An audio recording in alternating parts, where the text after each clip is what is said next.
யாத்ராகமம் அதிகாரம் 6. அப்பொழுது கர்த்தர் மோசேயை நோக்கி, நான் பார்வோனுக்குச் செய்வதை இப்பொழுது காண்பாய். பலத்த கையைக் கண்டு அவர்களைப் போகவிட்டு, பலத்த கையைக் கண்டு அவர்களைத் தன் தேசத்திலிருந்து துரத்திவிடுவான் என்றார். மேலும் தேவன் மோசேயை நோக்கி, நான் யேகோவா சர்வவல்லமையுள்ள தேவன் என்னும் நாமத்தினால் நான் ஆபிரகாமுக்கும் ஈசாக்குக்கும் யாக்கோபுக்கும் தரிசனமானேன். ஆனாலும் யேகோவா என்னும் என் நாமத்தினால் நான் அவர்களுக்கு அறியப்படவில்லை. அவர்கள் பரதேசிகளாய்த் தங்கின தேசமாகிய கானான் தேசத்தை அவர்களுக்குக் கொடுப்பேன் என்று நான் அவர்களோடே என் உடன்படிக்கையையும் ஏற்படுத்தியிருக்கிறேன்.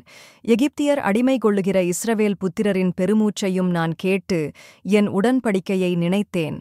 ஆதலால் இஸ்ரவேல் புத்திரரை நோக்கி, நானே கர்த்தர். உங்கள் மேல் எகிப்தியர் சுமத்தின சுமைகளை நீக்கி நான் உங்களை விடுவித்து, உங்களை அவர்கள் அடிமைத்தனத்திற்கு நீங்கலாக்கி, ஓங்கிய கையினாலும் மகா தண்டனைகளினாலும் உங்களை மீட்டு, உங்களை எனக்கு ஜனங்களாகச் சேர்த்துக்கொண்டு உங்களுக்கு தேவனாயிருப்பேன். உங்கள் மேல் எகிப்தியர் சுமத்தின சுமைகளை நீக்கி உங்களை விடுவிக்கிற உங்கள் தேவனாகிய கர்த்தர் நான் என்று அறிவீர்கள்.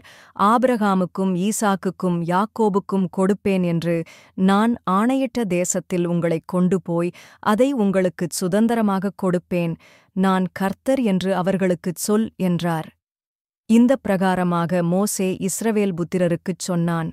அவர்களோ மனமடிவினாலும் கொடுமையான வேலையினாலும் மோசேக்குச் செவிகொடாமற் போனார்கள்.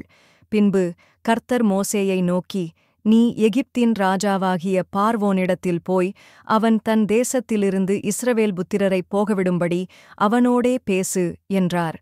மோசே கர்த்தருடைய சந்நிதானத்தில் நின்று, இஸ்ரவேல் புத்திரரே எனக்குச் செவி கொடுக்கவில்லை. பார்வோன் எனக்கு எப்படிச் செவி கொடுப்பான்? நான் விருத்த சேதனமில்லாத உதடுகளுள்ளவன் என்றான். கர்த்தர் மோசேயோடும் ஆரோனோடும் பேசி இஸ்ரவேல் புத்திரரை எகிப்து தேசத்திலிருந்து அழைத்துக் கொண்டு போகும்படிக்கு அவர்களை இஸ்ரவேல் புத்திரரிடத்துக்கும் எகிப்தின் ராஜாவாகிய பார்வோனிடத்துக்கும் கட்டளை கொடுத்து அனுப்பினார். அவர்களுடைய பிதாக்கள் வீட்டாரின் தலைவர் யாரென்றால், இஸ்ரவேலுக்கு முதல் பிறந்தவனாகிய ரூபனுடைய குமாரர் ஆனோக்கு, பல்லு, எஸ்ரோன், கர்மி. இவர்கள் ரூபனுடைய வம்சங்களின் தலைவர். சிமியோனின் குமாரர் எமுவேல், யாமின், ஓகாத், யாகீன், சோகார். கானானிய ஸ்திரீயின் குமாரனாகிய சவுல். சிமியோனுடைய வம்சங்களின் தலைவர் இவர்களே. உற்பத்தி கிரமப்படி பிறந்த லேவியின் குமாரருடைய நாமங்களாவன கெர்சோன், கோகாத், மெராரி என்பவைகள். லேவி 137 வருஷம் உயிரோடிருந்தான். அவரவர் வம்சங்களின்படி பிறந்த கெர்சோனின் குமாரர் லிப்னி, சிமேயி என்பவர்கள். கோகாத்தின் குமாரர் அம்ராம், இச்சேயார், எப்ரோன், ஊசியேல் என்பவர்கள். கோகாத் 133 வருஷம் உயிரோடிருந்தான். மெராரியின் குமாரர் மகேலி, மூசி என்பவர்கள். அவரவர் சந்ததியின்படி லேவியினுடைய வம்சங்களின் தலைவர் இவர்களே. அம்ராம் தன் அத்தையாகிய யோகெபேத்தை விவாகம் பண்ணினான்.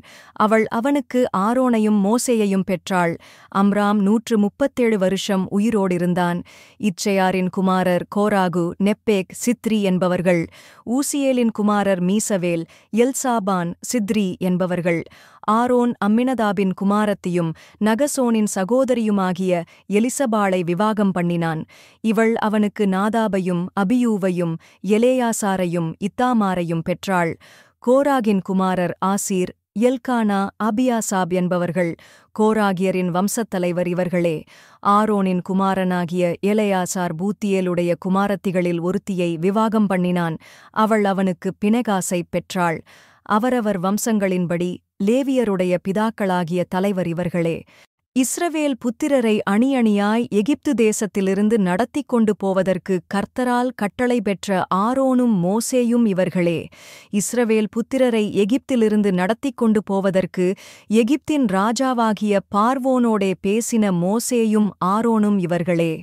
கர்த்தர் எகிப்து தேசத்திலே மோசேயோடே பேசின நாளில் கர்த்தர் மோசேயை நோக்கி, நானே கர்த்தர். நான் உன்னோடே சொல்லுகிறவைகளையெல்லாம் நீ எகிப்து ராஜாவாகிய பார்வோனுக்குச் சொல் என்று சொன்னபோது, மோசே கர்த்தருடைய சந்நிதானத்தில், நான் விருத்த சேதனமில்லாத உதடுகளுள்ளவன்.